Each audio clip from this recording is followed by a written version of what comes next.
Hi, good afternoon, everyone, and thank you for joining us. Welcome to the ReConnect program application system walkthrough for round 2 of the ReConnect program. My name is George Boris, and I'm a member of the USDA RUS ReConnect support team. This webinar today, we're going to walk through the application system. We advance the. Bear with us for a second. We're going to adjust these slides to advance. Alrighty. If anyone cannot see the agenda slide on the webinar, please let us know. And if you have any difficulty hearing, what I'm saying or what any of our co-presenters here are saying, please submit your questions through the chat. Great. And so the purpose of today is to go through the application system at a high level. We're going to provide tips for using the system, how to obtain access credentials and set your accounts up, the information that you need to submit with your account, the process of actually creating an application once all the accounts and credentials have been set up, navigating the system, and then we're going to cover at a high level all the sections. Throughout the webinar, we'll highlight, little sections of it or highlight some nuances that may help you as you complete the data entry for the application. We will have some time at the end of the webinar for questions as well. I'll say that the purpose is to go through the system itself, so the questions where we would encourage participants to ask is about how to use the system, and we are more than happy to answer those. And if we are unable to do so today, please submit them via the Contact Us portal on the ReConnect website. So before we take an in-depth look at the system, we wanted to share a few tips and best practices that will assist you in compiling your application. The ReConnect application will take a significant amount of time to compile and enter into the application system. We recommend to start as early as possible and not to wait just prior to the deadline to enter all the information that's required into the system. In addition, the online application system is web-based, so you access it through a web browser. The best browsers to use are Google Chrome, Microsoft Edge, and Firefox. Using Microsoft Internet Explorer or Safari can lead to unexpected results or incomplete applications, so we highly encourage you to use Chrome, Edge, and Firefox. The system will not allow you to submit an incomplete application, nor will it correct any math or spelling errors. When you see a Save button, please click it and save frequently while you're working through the application sections. The system will log you out after 10 minutes of inactivity. The system is designed so that you can progress in sequential order from the project section, which we'll show, through the summary submit section of the application. And this is important. Changes you make in one section of the application will ripple throughout the application. You may need to revisit later sections if you change information in an earlier section or skip around within the application. We'll cover that in a little bit more detail later on.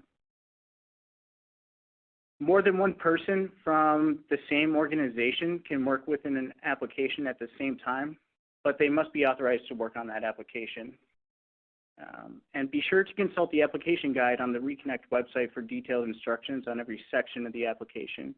And again, there's a Contact Us portal. Please submit your questions throughout the application window. So now we're going to advance to access credentials and account setup. For users and entities that applied under FOA 1, yes, you can use your existing account. If your organization has created an account in round 1, you can use the ARR submitted with that account. However, you cannot use your ARR account for RD Apply if you have one. If you're new to ReConnect, there are some things you need to do before you put together an application. So first, the users that are going to work on your application, they need level 2 EAuth credentials, or EAuth. It's required to log into the application system. And you can obtain that at www.eauth.usda.gov, where the website provides comprehensive information on how to obtain your EAuth credentials. Every person on your team who needs access to the system will use these credentials to log in. In addition, you need to submit an authorized representative request, or ARR, to designate your organization's, quote, representative signer certifier, or rep sign cert. That's at a minimum. You can certainly identify additional people at that time as well. But in order to formally create your account, that ARR process needs to be completed. So now we'll look into account information highlights.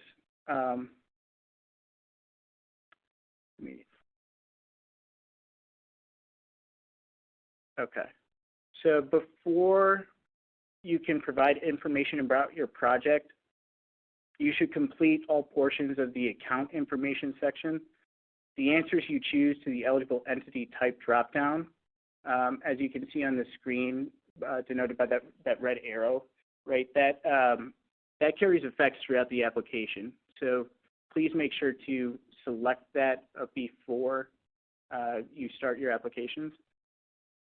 In addition, you'll need to answer questions about your entity's corporate structure. For example, if you have parent companies, affiliates, and subsidiaries, and supply supporting documentation. And then you also need to set up your key contacts. So those are additional individuals who are authorized to work on your applications. And as we'll cover, throughout this webinar, you cannot submit an application if any of the account information is incomplete. And there's some guided navigation and validations to help you through that process. There was a few questions raised around Public Utility Commission regulation items, so we'd like to take a moment and highlight it here. If your organization is regulated by PUC, but the PUC doesn't regulate your depreciation rates, answer yes to the question and upload a brief document explaining your depreciation rates are not regulated. This will be important later in the application. So you can see on the slide there's a yes/no question, and then you'll have the option to upload a document. On this slide, this is new for round 2. The applicants will be prompted to disclose whether or not they own any real property. If you answer yes, you must upload a real property schedule. If you set up an account during round 1, you must update your account information to answer the real property question. Your account information will be incomplete until that's completed. In addition to the organizational documents that are specific to your entity type, there are a number of documents that every applicant must provide. So these are the baseline, at least for account or information documents that you need to upload. You may have additional ones depending on your entity. But at a minimum, a statement about your broadband operations experience, a legal opinion, resumes of key management, and an organizational chart. So we've covered account. Now we're going to walk through the process of creating an application.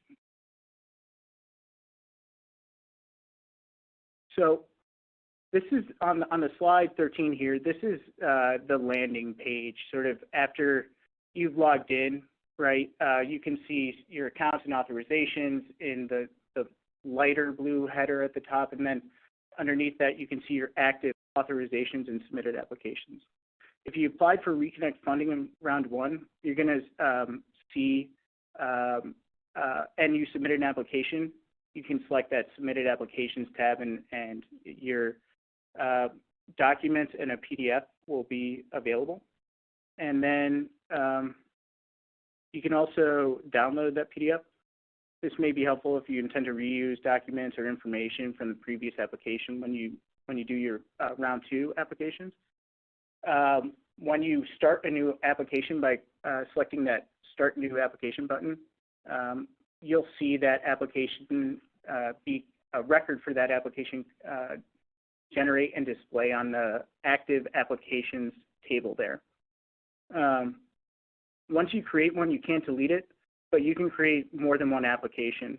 Just make note of the application number and the funding type that you've selected. The number is the only identifier you'll see when you're working in the application. So, you know, if you're collaborating on an application with other people, that's the best way to, you know, point them to the right one. And as I mentioned, although you can start multiple applications, you can only submit one application under this FOA. Alrighty. So we've created an application, but we haven't filled any application data in yet. Here is the landing screen when you go to edit or work on your applications. We'd like to spend a moment here sharing tips for getting around the application. On various screens, you'll see tooltip icons that look like a lowercase I in a circle to get guidance on what should be entered for an item. So that's just some help text. And then in addition, any field with a red asterisk must be completed before the system will allow you to move on. Mandatory document uploads do not have an asterisk, but a banner or record will appear warning the applicant that a document must be uploaded before proceeding. The system navigation scheme has 2 parts. It's that blue part that I mentioned earlier up at the top of the screen that allows you to navigate from your account information to authorizations, to public notice filings, instruction guides, and the Contact Us portal. And then, you know, within the application is that green chevron bar, right? And selecting those green chevrons will expand the subsections within that section for you to work on.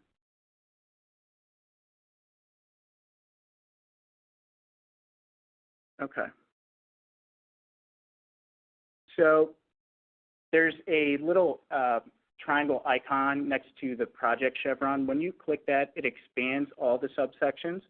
And so in this picture, right there, this sample application is for 100%. This is for 100% grant, but the sections may vary depending on your funding type, right? So for the 100% loan applications, you won't see evaluation criteria. The system is laid out so you should proceed from left to right across tabs, completing all the subsections beneath each tab as applicable before moving on, though there is some flexibility. You can skip around within the application or assign sections to different team members, but as I mentioned earlier, keep in mind that changes in one section of the application can carry through to another. So you may have to reconcile those changes before you submit. So we do encourage completing it in a left to right sequence. The system is designed to so that more than one person can work simultaneously. And we encourage this. If you coordinate the work with your teammates, you can reduce you know, potentially the amount of time it takes to complete the application. And we encourage you to be in close contact so as not to overwrite someone else's work. You should fully complete the project information, service areas, and network.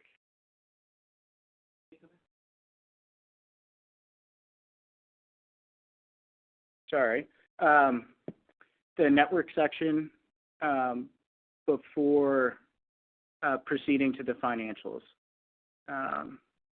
In particular, the service area map should be completed because your capital investment workbooks that we'll cover later will be generated when those service area polygons are saved. There are two sections at the end that can be helpful throughout: documents and summary submits. Documents allow you to delete or replace documents and add more documents to your application. While each section has documents, like financial documents or network documents, this tab allows you to see and manage all the documents across all sections of the application. The Summary Submit tab allows you to run a validation at any time, which will show you where items are missing or not calculating properly, along with the links so that you can fix discrepancies. The tab also allows RepSign certs to submit the application after all errors have been corrected. This tab can and should be used often when completing the application. The rest of the webinar will walk through each application section. Please bear in mind, past and future webinars provide a tighter focus into each section. And in addition, the application guide also provides in-depth information on each subsection of the application.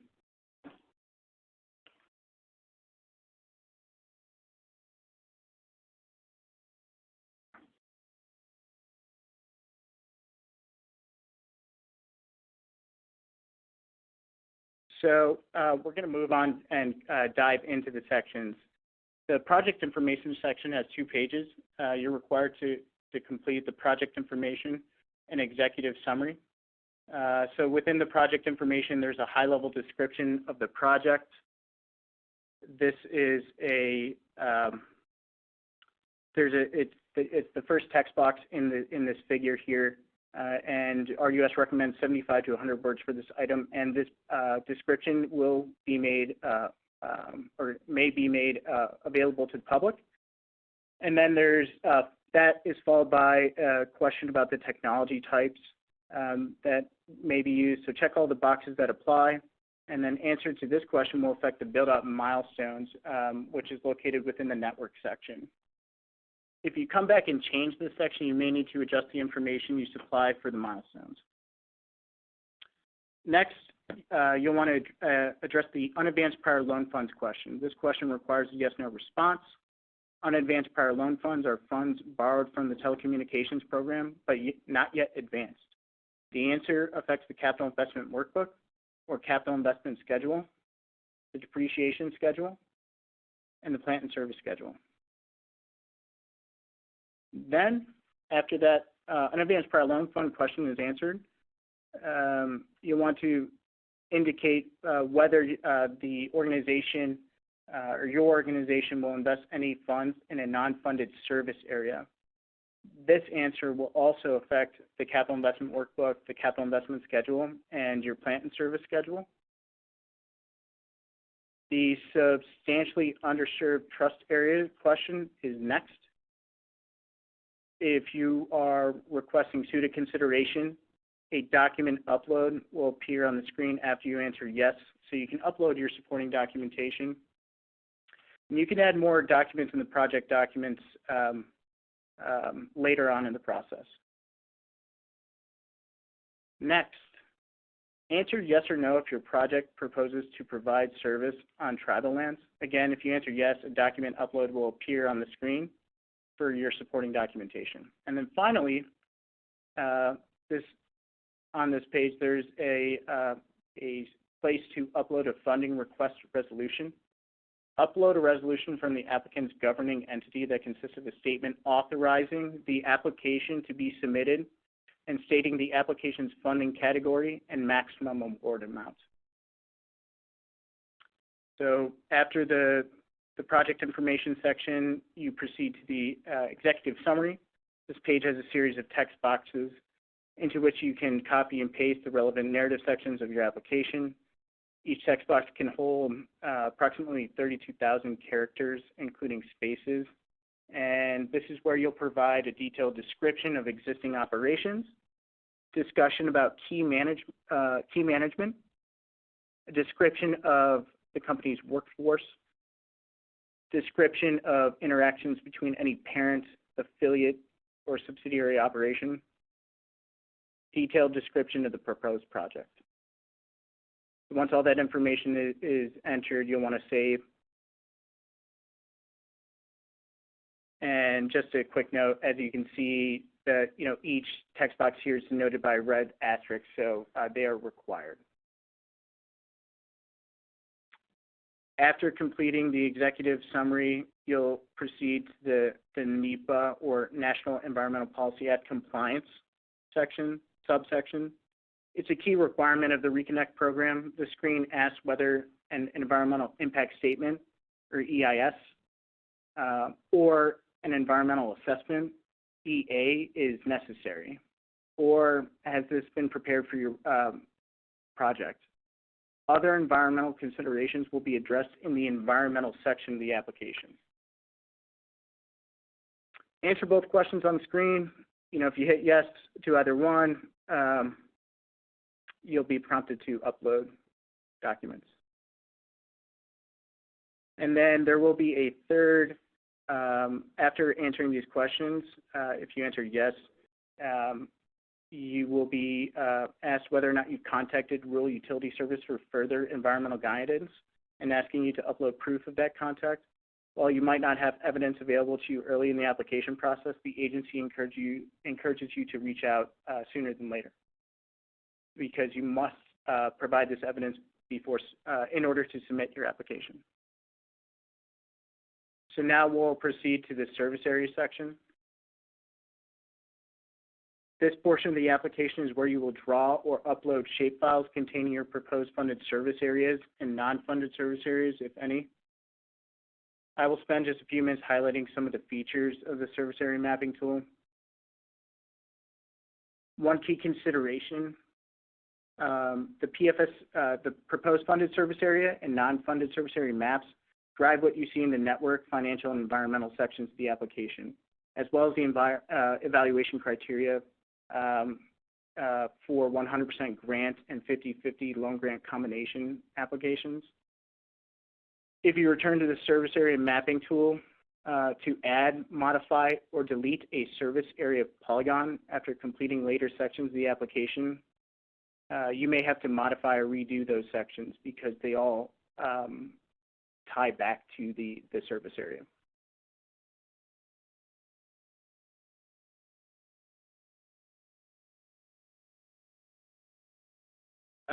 Okay, so before we move into some of the features, I'd like to do a quick orientation on the screen. So there's zoom controls on the left corner of the figure, and then on the right side, there's a search box for, and drawing tools. The search box can help you quickly zoom into a location. You can enter a town, county names, as well as addresses, latitude, and longitudinal coordinates. The search tool will also allow you to search for RUS borrowers and CAF2 auction winners by company name. Then you can use the plus and minus tools on the left side to zoom in even further or out. And then in addition, in the upper left-hand corner, you'll see 3 horizontal lines, or a hamburger menu on the blue bar. It has some important features. Let's take a look at a few of them. Starting with there's a map legend, and then below that is a layers. Within the layers, you'll be able to see CAF2 auction winners, non-rural areas, pending applications, limited eligibility, protected broadband borrower services areas, and then there's also a tribal lands map. Turn on the layers as you need them. Turning on all the layers at the same time might reduce the performance of the map, so we encourage you to only activate those that are needed.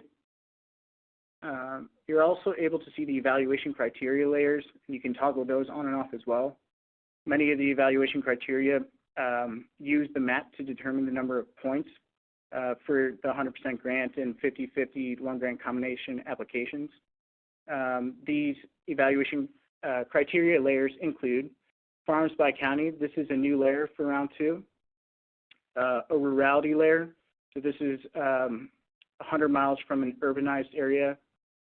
Town or city with an urbanized area is a town or city with at least 50,000 inhabitants. This is also new for round 2. You can still receive points for a population density of fewer than 6 people per square mile, but you cannot score reality points for both density and distance from a population center.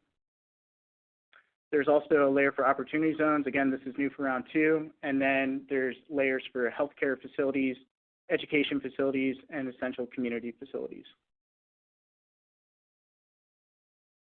So on this screen, we can see the service area menu. It allows you to modify, create, or delete service areas. That includes both proposed funded and non-funded service areas. Again, if you make a change here, it may carry out through the application. So please complete these before proceeding to network and other sections.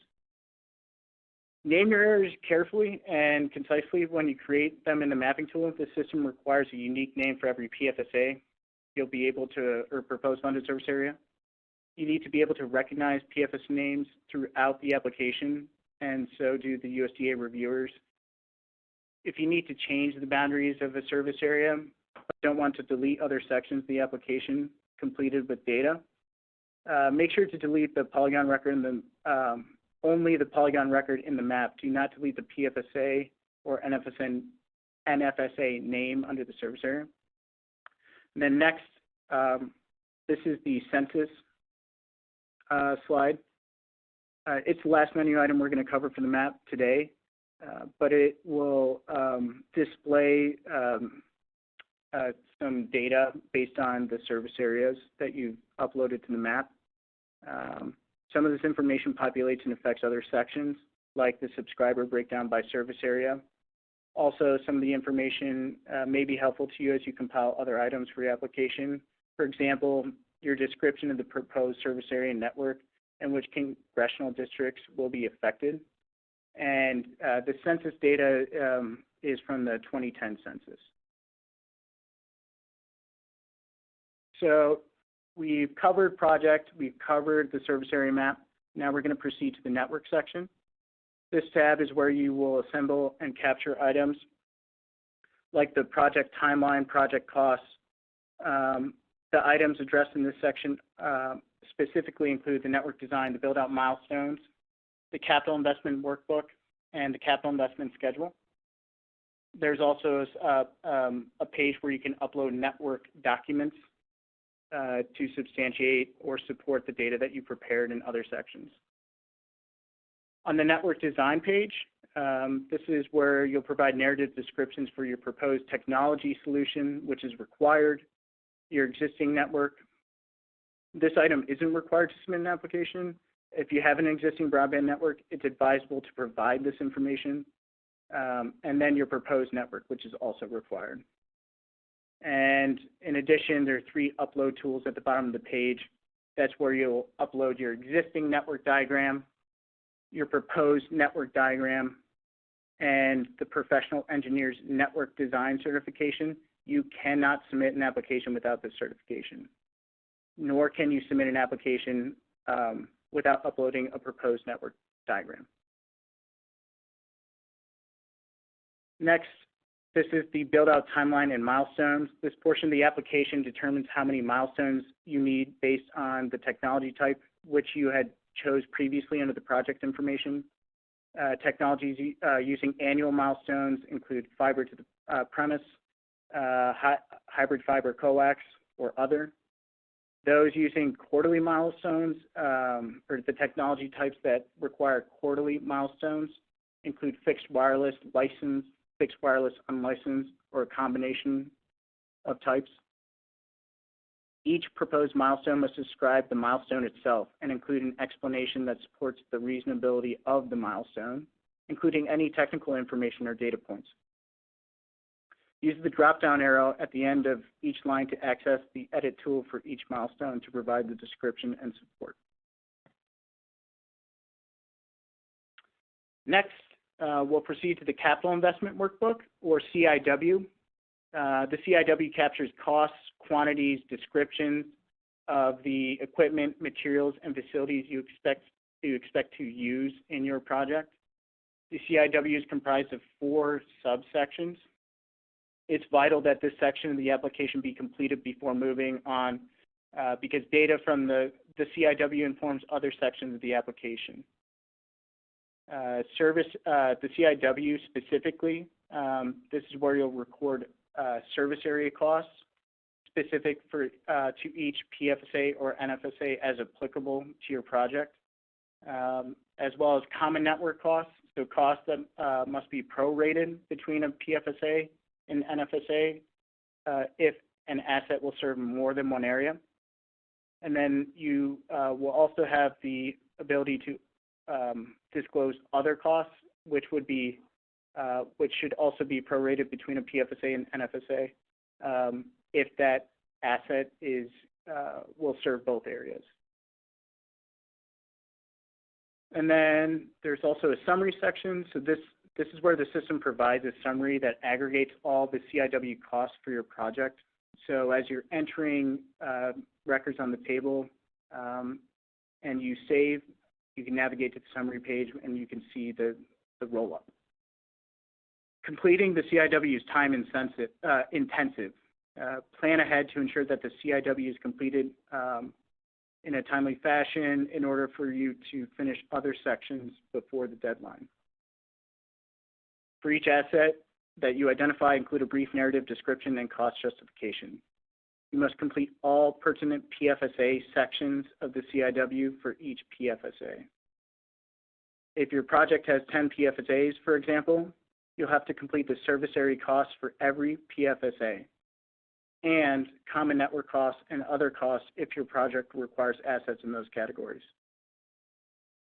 If you created one or more non-funded service area in the service area map, you must complete all pertinent NFSA sections of the CIW for each NFSA. If your project has no non-funded service areas, this choice will not be visible. And then finally, if you answered yes to whether or not you plan to use unadvanced prior loan funds, you must complete a unadvanced prior loan fund capital investment workbook.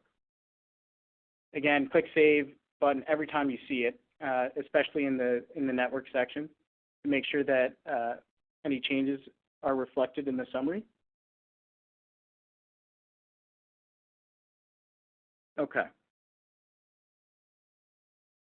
So this here is the summary. While the system generates the information from the summary, and in particular, this is where a 25% match for 100% grants is calculated, and where you would split out the loan and grant amounts if you apply for a 50-50 combo. For the summary, the total project costs will need to be distributed over the funding type, depending on the application. So if you have $1 million project and 100% loan, that's where you'll identify if you're requesting $1 million loan or if there's any other funds to be used. So after we've completed the capital investment workbooks for proposed funded service areas, non-funded service areas, unadvanced prior loan funds, as applicable to your project, you'll want to go to the capital investment schedule. And within that, you'll want to start with the proposed funded service area. So within the proposed funded service area, every asset that you identified in the capital investment workbook for proposed funded service areas will be system populated on this page. And this is where you will have to distribute that estimated cost over time. Each table includes a validation in the amount fully distributed that will change from red to white when you have fully distributed all costs over time. You will also need to complete a capital investment schedule for any non-funded service areas and unadvanced prior loan funds capital investment workbooks if you have them. If you return to the capital investment workbook, this is important. To make changes after you've entered data, be sure to save those changes. That way, you'll avoid a common validation error and a data mismatch. So if I make a change to my capital investment workbook, I need to return to my capital investment schedule and reconcile that change. So once the capital investment schedules for PFSAs, NFSAs, and unadvanced prior loan funds have been completed, you'll navigate to the annual capital investment schedule page, which is here on the slide. The system automatically distributes the match, the cash substitution, the loan, and or the grant amount that you requested in the summary across the forecast period using the advanced procedures as provided in the funding opportunity announcement. If a project proposes to use other funds, use this page to allocate the expenditure of those funds over the life of the project or the 5-year build out. So we've completed network and now we are cleared to proceed to financials.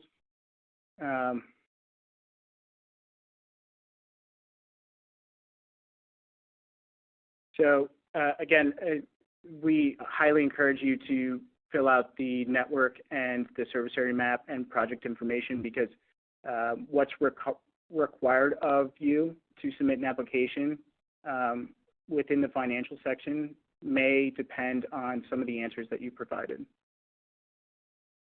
And then another general tooltip for financials, the data should be submitted on a calendar year basis regardless of the fiscal year of the applicant. And then in addition, one change we want to highlight from round 1, applicants will upload their audited financial statements in the financial section and not the account information section. There's a pre-populated line on the financial document screen for your audited financials that has a red X. This will indicate that you need to upload your audit here in order to submit. And then in addition, be sure to put zeros in any fields rather than leave them blank, as that field may be required. And then as you can see within the financials, there are a fair amount of subsections. Not all these will apply. Well, what you prepare in each section will depend on the entity in the project. But those situations will be covered in other webinars where we target the financial section. But at a high level, this is where we report local network services, competitive service offerings, the depreciation schedule, your long-term debt schedule, capital contributions, the amortization schedule, non-operating income, the plan and service schedule, any network access service revenues, the income statement, balance sheet, and statement of cash flows.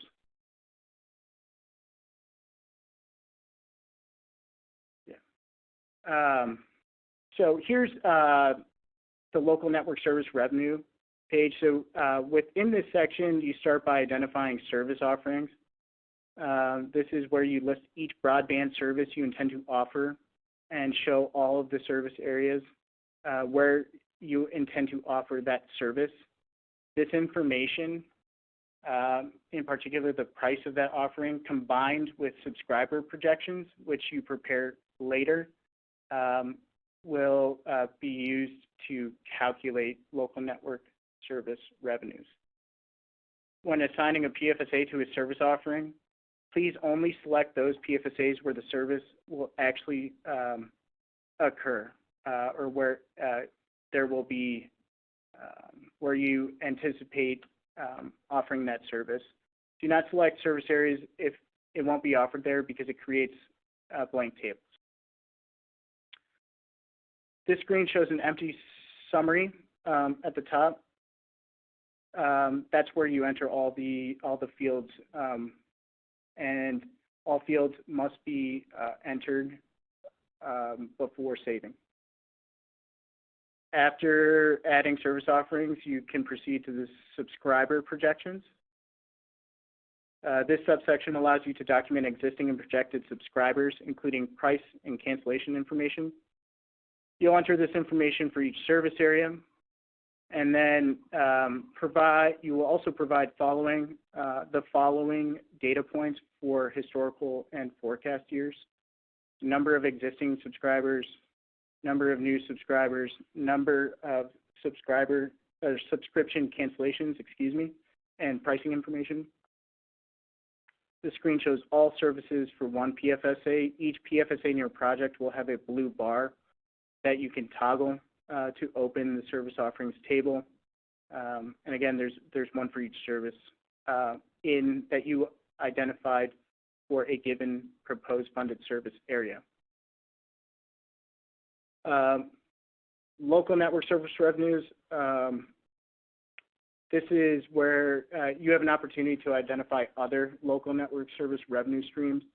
So at a minimum, you'll want to say yes or no to whether there are others to report. And this is where you would disclose fees or revenues that you generate from installation fees as well. Please make sure to include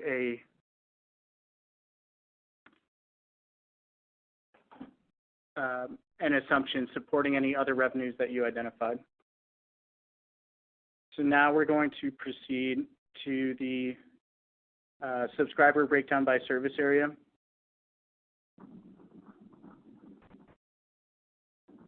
Bear with us for a moment. The system populates subscriber breakdown by service areas. It populates the section using the data that's generated from the service area map and the subscriber projections that you've already prepared at this point. You'll see a table for every service area in your project. One of the key items on this page is the household penetration rate, which is calculated by the system. If the penetration rate that's calculated doesn't agree with your own internal data, you can input alternative household data and toggle to alternate household data for the subscriber breakdown by service areas. And then finally, once you've completed local network service revenues, everything is summarized for you on this page. So the revenues you generate by service offering, and then a few metrics that USDA is interested in, as well as the other revenues if you had any to record. And all of that gets summed up and is populated for you onto the income statement, which we'll show shortly. Just like the service offerings for your entity, there's also a section for you to identify competitor service offerings. So it's asking generally for the same information, and which you also want to select the appropriate service area for the competitive service offering that you've identified. After that, this is where you'll, on the depreciation schedule, this is where you'll provide depreciation rates for each asset that you identified in your capital investment workbook. And we mentioned a note about PUC rates. Please refer to the program guide for additional guidance on that. And after you've entered your depreciation rates, depreciation expense summary page allows you to identify existing property, plant, and equipment depreciation related expenses, and then the telecom plant depreciation expense for proposed funded service area, non-funded service area, and unadvanced prior loan funds. This is calculated for you based on the depreciation rates you've provided. And new this year, there's a less grant funded plant line item. That's is where you'll record that data. And again, just like other supporting schedules, the total depreciation expense is pulled through onto your financial statements. So please make sure to save every time you make a change. Then within financials, you also report your long-term debt schedules. So if you have other sources of the debt, whether that's funded debt from rural utility service, rural telephone bank, you would identify those obligations there. And then if there's other funded debt from CoBank or other third-party institutions, you'll record those obligations on a separate schedule. And then there's also the funded debt for rural development. This is USDA RD debt that was not issued by Rural Utility Service, and then, of course, other long-term debt and obligations under capital leases. So here's an example of where you would report an other long-term debt obligation. Please enter the data for every field that's denoted by a red asterisk. After disclosing your long-term debt schedules, you'll want to prepare the capital contribution schedule. So there are pre-populated sources of capital. There's owner-member capital, investor capital, state grants, federal grants, and then in particular for 100% grant applications, evidence of matching contribution. So again, you'll want to select the appropriate source, provide a solid description of that source, and then enter the appropriate amounts for the bridge year and the forecast period. And then after you've completed that, you'll proceed to the amortization schedule. This is where you'll amortize the new RUS debt if you have a loan component in your application, and then you'll be able to view the summary tables for other sources of debt that you've identified. Here's an example of the new RUS debt schedule. So the total loan amount is pulling through from your capital investment workbook. The term is calculated for you. And if it's a 100% loan, your interest rate will be fixed at 2. If it's a loan component for a 50-50 grant, there's guidance in the application guide as to what that interest rate should be. And then you'll want to hit the start date or enter the appropriate start date and calculate the payments. And then, of course, there's the 3-year deferral that's automatically factored in. Finally, this is an example of one of the funded debt summary schedules. So you'll provide for the long-term debt that you've identified, you'll want to populate the interest and principal amounts and any new borrowings during the bridge year and the forecast period. And this is important because your current maturities for funded debt, those pull through to your balance sheet for you. So please be sure to prepare these and save them before proceeding to your financials. For the sake of time, we're going to jump through some of the financials. There's other schedules where you break out revenues and expenses like non-operating income shown here that we can cover in a follow-up webinar. Here's the plant and service schedule. You must complete this schedule before proceeding to your financial statements. New on this slide is the less grant funded expense and less grant funded assets rows. Those were not there in round 1 applications. For now, we're going to skip network access service revenues. It's similar to the other specific revenues that USDA wants to evaluate independently from one another. So the one thing to note, though, as you can see here on the income statement, because you identify your network access revenues on a different page, if you need to make a change, you have to go to that schedule in order for it to be reflected on the income statement. So there's various tooltips and assumptions on this page. If you, in the forecast, for each forecast period, if you enter a value that's less than or greater than 0, the assumption becomes required. And here's the balance sheet. Again, there's manual data entry that you'll have to complete. The 2 years preceding the bridge year are required, and there's one circumstance that we can cover in a follow-up webinar where those years do not become required, but that depends on account information and project information. And finally, after you've prepared your income statement and balance sheet, and those are reconciled in your balance sheet balances, You can see everything that most line items flow through to the statement of cash flows, and if there's other cash flows to report, you'll do so here. And please be sure to, as you're iterating over the financial statements, save. Please save. So for the environmental section today, there are other webinars where we'll be covering the construction map.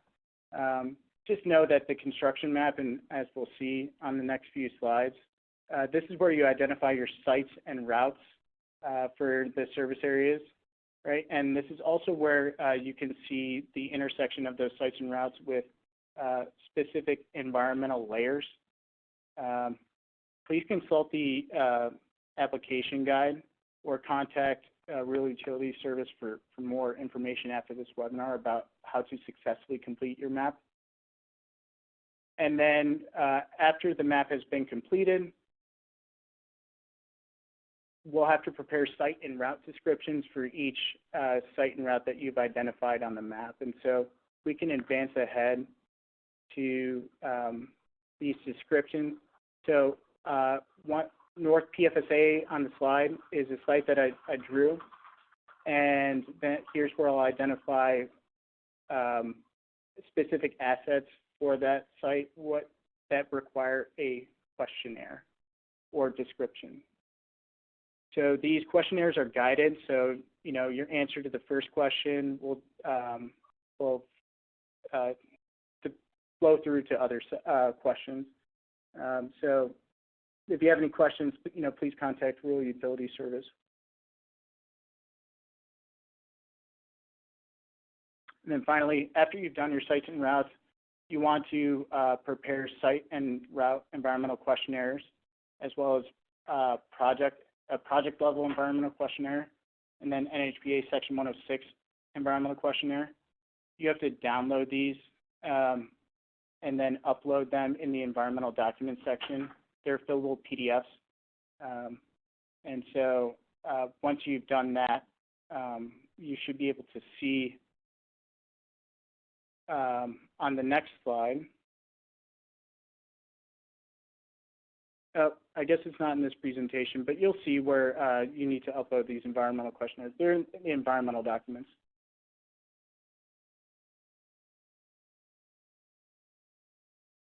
For now, we're going to skip ahead to the evaluation criteria.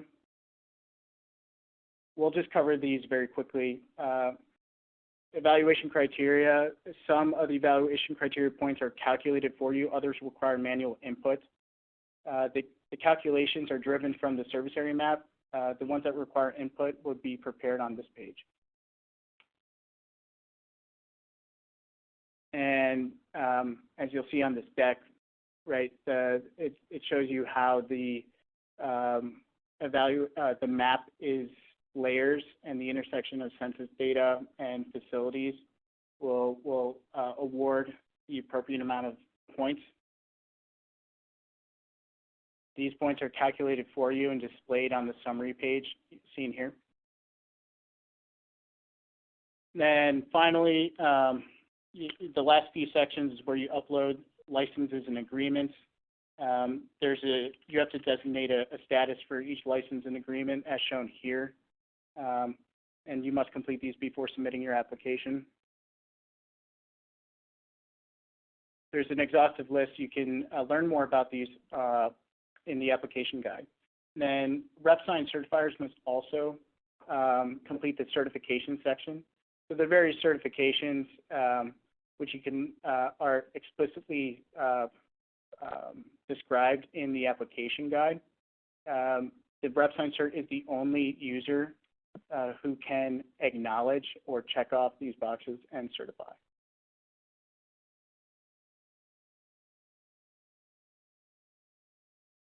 Here's a brief list of those. Again, you can learn more about that on the ReConnect website. And finally, after you've completed certifications, there's the summary and submit page. So every time that you edit or update your application, you can come to this page and validate the application. And so you do that by clicking that blue button, and what it does is it runs a series of checks to see if you have completed each required section successfully. So as you update your application, those red X's will turn to green. So I know we kind of went through very quickly at the end, and I apologize for that. We will be providing another application walkthrough on Friday. So, you know, during that time, we'll devote a little bit more time to the end of this presentation to discuss those topics. There's various resources on the website, and there's also workshops and webinars that are ongoing throughout the application round. We highly encourage you to attend the workshops as well as the webinars where various topics and sections of the application will be explained. And so with that, we're going to transition to the Q&A.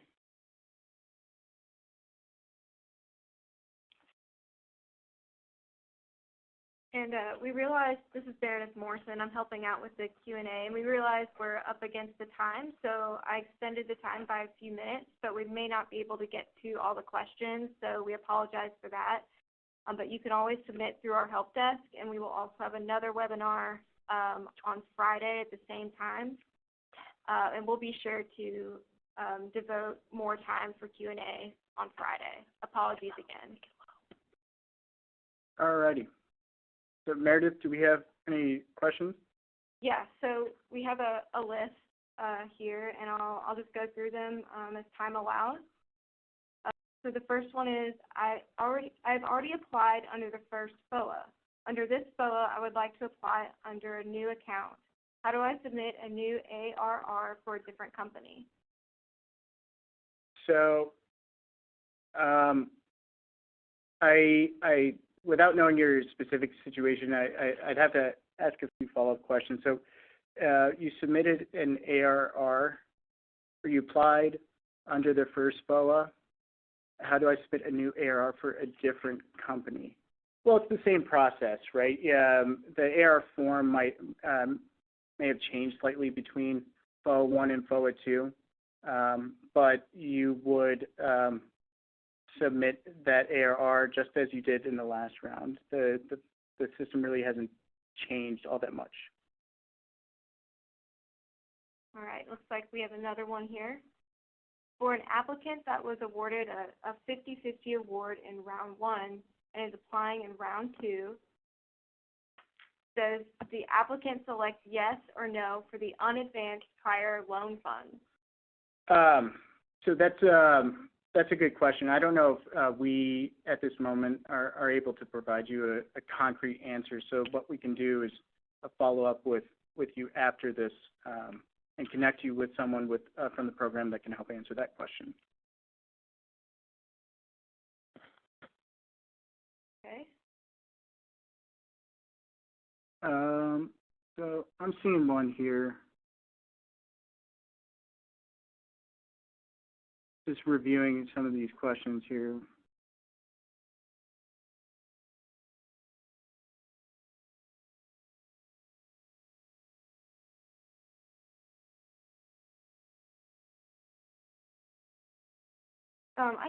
I see a few questions coming in, so while you're reviewing those, George, I can get these softball questions. Are companies less than 1 year old ineligible to apply since they cannot submit an audit? I know that if a company doesn't have financial audits from the fiscal years 2019 and 2018, then they are not eligible.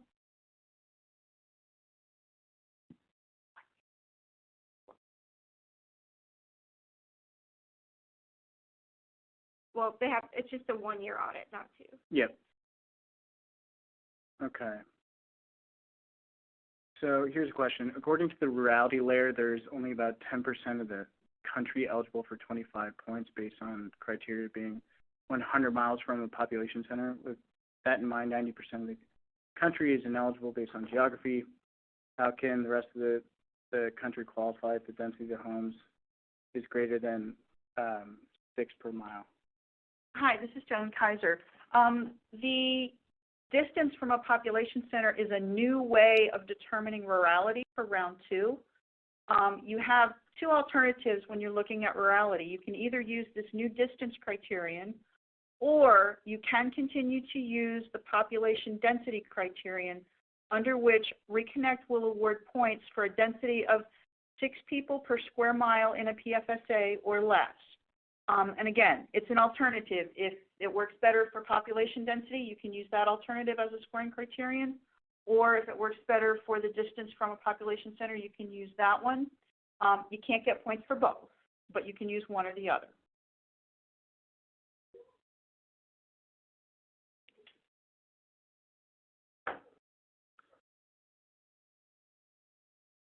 And we've got time for one more question. So I'm seeing a question about how to get more information exactly for the what is needed for the financial audit. So you know, the FOA says the audit needs to be prepared by a CPA, but you know, if that's something new to you, I would encourage you to submit your question through the Contact Us portal on the ReConnect website, where we can connect you with the best resource available to answer that question for you. But it is required. It's a required document to submit an application. And I know we ran over today. We will follow up on Friday for another application walkthrough. I think if submitting questions, are we going to leave the questions open a bit or close them for today? We'll close the questions for today, but we'll be sure to get back with folks that didn't get their questions answered live. And we also have the Contact Us on our ReConnect website, and you can submit questions through there, and our help desk will respond directly to you. Well, thank you all very much for joining. We appreciate your time and look forward to following up with you on Friday.